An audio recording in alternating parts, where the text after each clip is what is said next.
شریعت محمدیہ نے بیت اللہ کی عزت کا دفاع کیا ہے اور اہل ایمان کو اس کے آداب سکھائے ہیں۔ کوئی شخص بیت اللہ کی طرف منہ کر کے یا پشت کر کے پیشاب اور پخانہ نہیں کر سکتا۔ اسی طرح قبلہ رخ تھوکنے سے بھی اسلام نے منع کیا ہے۔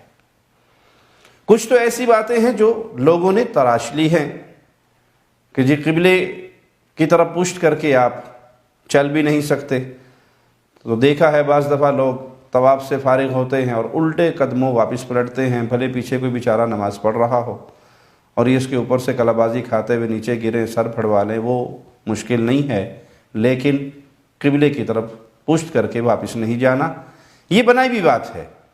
اسلام نے جو آداب سکھائے ہیں اس میں کیا ہے کہ آپ قضاء حاجت کرتے ہوئے نہ تو بیت اللہ کی طرف چہرہ کریں اور نہ ہی بیت اللہ کی طرف پشت کریں اور نہ ہی بیت اللہ کی طرف منہ کر کے تھوک پھینکیں۔ آئیے رسول اللہ صلی اللہ علیہ وسلم کی چند احادیث سنتے ہیں۔ مسند احمد میں حدیث نمبر 16561 ہے۔ ایک شخص اپنی قوم کی امامت کروا رہا اور اس نے قبلے کی جانب تھوک دیا۔ رسول اللہ صلی اللہ علیہ وسلم اس شخص کو دیکھ رہے تھے۔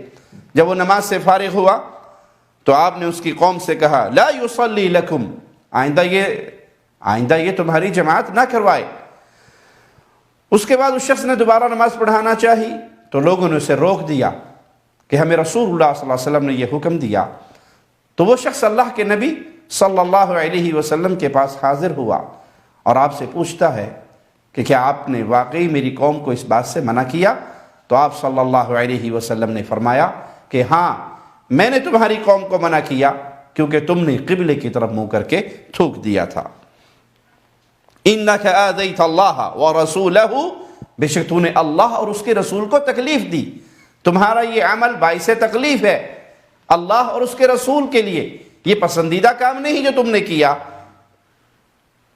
انسان نماز پڑھ رہا ہے، حالت نماز میں ہے اور نماز بھی مسجد میں پڑھ رہا ہے تو ناجائز ہے اس کے لیے، گناہ کا کام ہے کہ وہ قبلے کی طرف تھوک دے۔ ایک صورت یہ ہے کہ آدمی مسجد میں ہے لیکن نماز میں نہیں ہے، تب بھی وہ بیت اللہ کی طرف قبلے کی طرف منہ کر کے نہیں تھوک سکتا، یہ گناہ ہے۔ ایک صورت یہ ہے آدمی مسجد سے باہر ہے اور نماز پڑھ رہا ہے، اس صورت میں بھی وہ قبلے کی طرف منہ کر کے نہ تھوکے۔ چوتھی صورت یہ ہے کہ آدمی مسجد سے باہر ہے لیکن حالت نماز میں نہیں ہے اور پھر قبلے کی طرف تھوکتا ہے تو یہ امر بھی ناپسندیدہ ہے۔ کوئی مجبوری ہے تو ایک الگ معاملہ ہے، وگرنہ یہ عمل بھی پسندیدہ نہیں ہے، اسلام نے اس کو پسند نہیں کیا۔ نہ اپنے دائیں طرف تھوکے اور نہ بیت اللہ کی طرف منہ کر کے، بلکہ اپنے بائیں طرف تھوکیے۔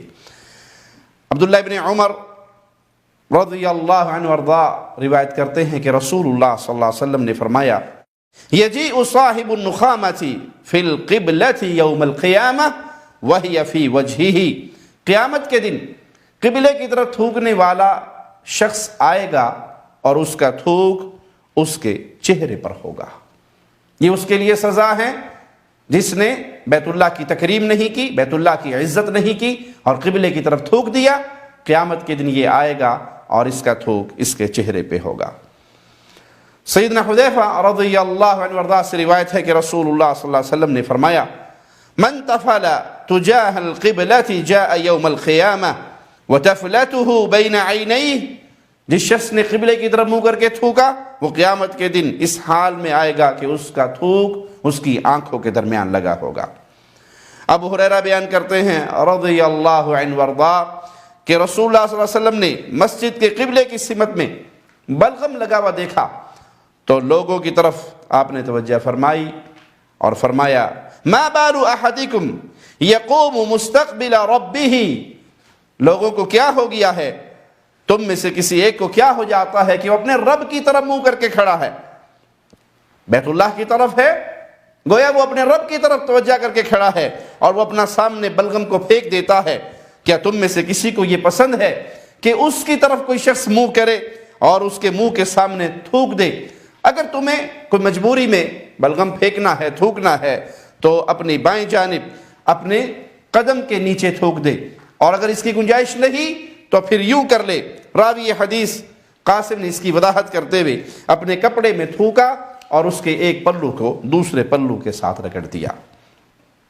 سیدنا جابر سے روایت ہے رضی اللہ عنہ کہ رسول اللہ صلی اللہ علیہ وسلم ہماری مسجد میں تشریف لائے، آپ کے دست مبارک میں کھجور کی ایک ٹہنی تھی، ایک شاخ تھی۔ آپ نے مسجد کے قبلے کی طرف والی دیوار پر جمع ہوا بلغم دیکھا، آپ نے کھجور کی شاخ سے اس کو کھرچ دیا، پھر فرمایا ایکم یحب ان یعرض اللہ عنہ، تم میں سے کون پسند کرتا ہے کہ اللہ اس کی طرف نظر رحمت نہ فرمائے، اس سے منہ موڑ لے، اس سے اعراض فرمائے؟ تو ہم سب ڈر گئے۔ آپ نے فرمایا ایکم یحب ان یعرض اللہ عنہ، اپنے جملے کو آپ نے 3 مرتبہ دہرایا، تم میں سے کون ہے جو یہ پسند کرے کہ اللہ اس سے اعراض کرے، اس کی طرف نظر رحمت نہ فرمائے؟ پھر آپ نے فرمایا فإن أحدكم إذا قام يصلي فإن الله تبارك وتعالى قبل وجهه، جب تم میں سے کوئی شخص نماز کے لیے کھڑا ہوتا ہے تو بے شک اللہ تبارک و تعالی اس کے سامنے کی طرف ہوتا ہے۔ فلا يبصقن قبل وجهه ولا عن يمينه، تو اگر اس کو تھوکنے کی حاجت ہے تو اپنے سامنے کی طرف نہ تھوکے، نہ ہی اپنے دائیں طرف، بلکہ وہ اپنے بائیں طرف، اپنے بائیں پاؤں کے نیچے، اور اگر ایسا ممکن نہیں تو پھر اپنے تھوک کو اپنے کپڑے پر گرا لے، اپنی ثوب پر گرا لے، اس کے اپنے کپڑے کے ساتھ اسے صاف کر دے۔ پھر آپ نے اس کھجور کے ٹہنی کے ساتھ اس دیوار کو صاف کر دیا۔ صحابہ سے کہا کہ مجھے خوشبو لا کر دو۔ قبیلے کا ایک نوجوان اٹھا اور دوڑ کر اپنے گھر کی طرف گیا اور اپنے ہتھیلی پہ خوشبو لے کر آیا، جس کو آپ نے اسی لکڑی پہ لگا کر اس جگہ پر جہاں بلغم لگا ہوا تھا، قبلے کی اس دیوار کی طرف آپ نے خوشبو لگا دی۔ سیدنا جابر فرماتے ہیں کہ رسول اللہ صلی اللہ علیہ وسلم کا یہ عمل دیکھ کر تم نے اپنی مسجدوں میں خوشبوئیں لگانی شروع کی۔ مسجدیں اللہ کا گھر ہیں، اس کو صاف رکھیے، اس میں خوشبوئیں لگائیے، اس کا احترام کیجئے، اور خاص طور پہ قبلے کا وہ احترام کیجئے جو احترام ہمیں رسول اللہ صلی اللہ علیہ وسلم نے سکھایا ہے۔ یاد رکھیے، با ادب با نصیب اور بے ادب بے نصیب۔ اللہ ہمیں پیارے نبی صلی اللہ علیہ وسلم کی احادیث پہ عمل کی توفیق عطا فرمائے۔